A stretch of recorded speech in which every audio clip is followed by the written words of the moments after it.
नमस्कार दोस्तों। दोस्तों, क्या आपने कभी ऐसा सोचा है कि विश्व बैंक और संयुक्त राष्ट्र जैसे अंतर्राष्ट्रीय संगठन वास्तव में किसके लिए काम करते हैं? क्या ये सभी संगठन वास्तव में सभी देशों के लिए निष्पक्ष हैं या वे किसी छिपे हुए एजेंडे का एक हिस्सा हैं?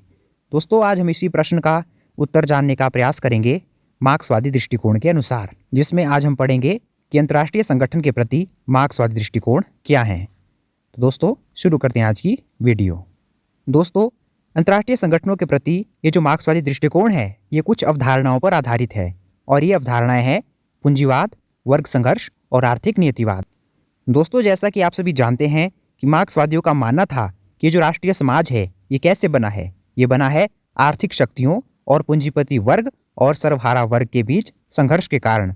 तो ऐसा ही उनका मानना है अंतर्राष्ट्रीय व्यवस्था को लेकर भी, जहाँ पर भी वे मानते हैं कि अंतर्राष्ट्रीय व्यवस्था भी राष्ट्रीय समाजों की तरह ही आर्थिक शक्ति, पूंजीपति वर्ग और सर्वहारा वर्ग के बीच के संघर्ष से बना है।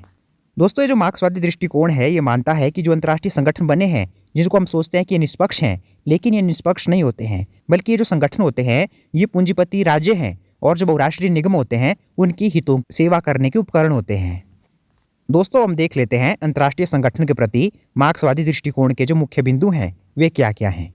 तो इसमें पहला जो मुख्य बिंदु है वो है पूंजीवादी प्रभुत्व के उपकरण के रूप में अंतर्राष्ट्रीय संगठन। दोस्तों, मार्क्सवादी दृष्टिकोण मानता है कि जो अंतर्राष्ट्रीय संगठन होते हैं, जैसे कि अंतर्राष्ट्रीय मुद्रा कोष और विश्व व्यापार संगठन, ये सभी जो संगठन है ये विकासशील देशों का शोषण करते हैं और जो विकसित पूंजीवादी राष्ट्र हैं उनको फायदा पहुंचाते हैं। अर्थात ये जो अंतर्राष्ट्रीय संगठन है ये पूंजीवादी प्रभुत्व को बनाए रखने का उपकरण है। अगला जो पॉइंट है वह साम्राज्यवाद की भूमिका। दोस्तों, मार्क्सवादी दृष्टिकोण मानता है कि जिस प्रकार से पहले जो अविकसित देश थे उनके ऊपर नियंत्रण प्राप्त किया जाता था साम्राज्यवाद के माध्यम से, यानी कि औपनिवेशिक शासन स्थापित करके, लेकिन अब इन देशों पर नियंत्रण स्थापित करने के लिए एक नए साधन का इस्तेमाल किया जाता है और वो है ये अंतर्राष्ट्रीय संगठन। क्योंकि ये जो अंतर्राष्ट्रीय संगठन है ये अभी भी देशों का शोषण कर रहे हैं और यह साम्राज्यवाद का ही एक नया रूप है। दोस्तों, ये मानना है मार्क्सवादी दृष्टिकोण का। अगला पॉइंट है असमान शक्ति संबंधों का स्थिरीकरण।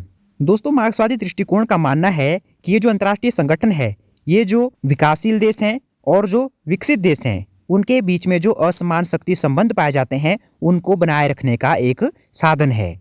क्योंकि ये जो संगठन है इनके भीतर जितने भी जो आर्थिक निर्णय लिए जाते हैं वे फेवर करते हैं शक्तिशाली राज्यों को। अर्थात इसमें सबसे अधिक जो फायदा होता है वो शक्तिशाली राज्यों को ही होता है और यह जो लाभ है वो इस प्रकार ले पाते हैं क्योंकि इन अंतर्राष्ट्रीय संगठनों में जो मतदान शक्ति है और जो प्रभाव है वह विकासशील देशों के अनुपात में इन विकसित देशों के पास अधिक है, जिसके माध्यम से ये जो विकसित देश हैं वे ऐसे निर्णय लागू करवा लेते हैं जो कि उन्हें ही अधिक से अधिक लाभ पहुंचाते हैं और जो विकासशील देश हैं उनका यह शोषण करते रहते हैं। अगला पॉइंट है वैश्विक स्तर पर वर्ग संघर्ष। दोस्तों, मार्क्सवादी दृष्टिकोण मानता है कि जो अंतर्राष्ट्रीय संगठन बने हैं ये बने हैं वैश्विक स्तर पर पूंजीवाद को फैलाने के लिए और जो सर्वहारा वर्ग है उसके बीच की वैश्विक एकजुटता को समाप्त करने के लिए।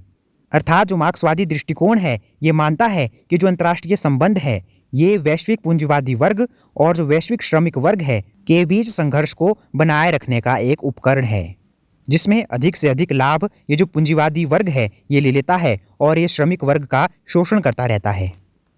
अगला पॉइंट है वैचारिक कार्य। तो दोस्तों, मार्क्सवादी दृष्टिकोण मानता है कि जो अंतर्राष्ट्रीय संगठन है ये वैचारिक कार्य भी करते हैं। अर्थात यह उस विचारधारा का भी समर्थन करते हैं, उस विचारधारा को फैलाने का कार्य करते हैं जिसके अनुसार यह माना जाता है कि अगर हमें विकास करना है, समृद्धि प्राप्त करनी है, तो जो पूंजीवाद है और जो मुक्त बाजार व्यवस्था है वो ही इसका एकमात्र मार्ग है। पूंजीवाद को अपनाकर ही और मुक्त बाजार को अपनाकर ही हम अपनी विकास और समृद्धि कर सकते हैं। इस विचारधारा का समर्थन यह अंतर्राष्ट्रीय संगठन करते हैं, ऐसा मानना है मार्क्सवादी दृष्टिकोण का।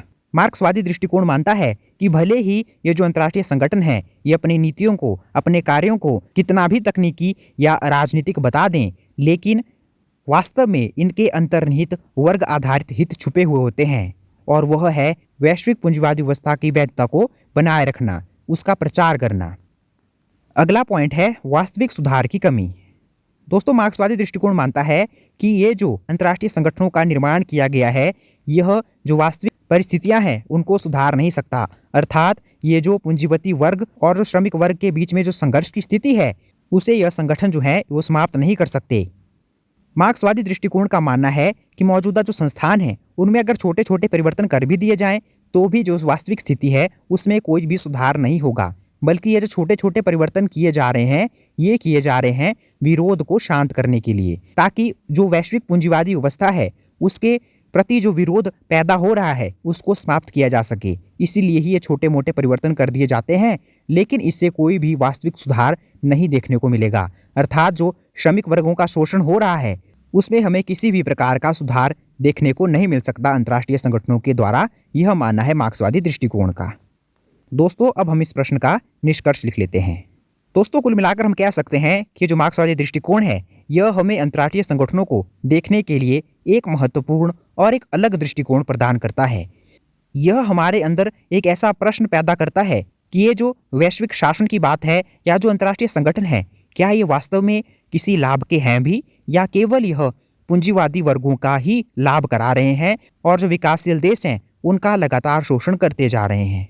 और क्या इन अंतर्राष्ट्रीय संगठनों को बनाकर वास्तव में कोई समानता लाई जा सकती है, या यह केवल सिर्फ समानता का एक मुखौटा है। तो दोस्तों इस वीडियो को समाप्त करने से पहले मैं आपसे एक प्रश्न पूछता हूँ, आप उसका उत्तर मुझे कमेंट में जरूर बताना। दोस्तों आपका इस बारे में क्या मानना है कि क्या वैश्विक शासन का मौजूदा ढांचा वास्तव में सभी के लिए एक समान और न्यायपूर्ण दुनिया का निर्माण कर सकता है? इस प्रश्न पर आपकी जो राय है उसे आप कमेंट में जरूर बताएं। दोस्तों उम्मीद करता हूं कि आपको आज का टॉपिक आसानी से समझ आ गया होगा। और दोस्तों अगर आपको आज की हमारी वीडियो हेल्पफुल लगी हो, इन्फॉर्मेटिव लगी हो, तो आप हमारी इस वीडियो को लाइक कर दीजिए, शेयर कर दीजिए और हमारे इस चैनल को सब्सक्राइब कर दीजिए। धन्यवाद दोस्तों।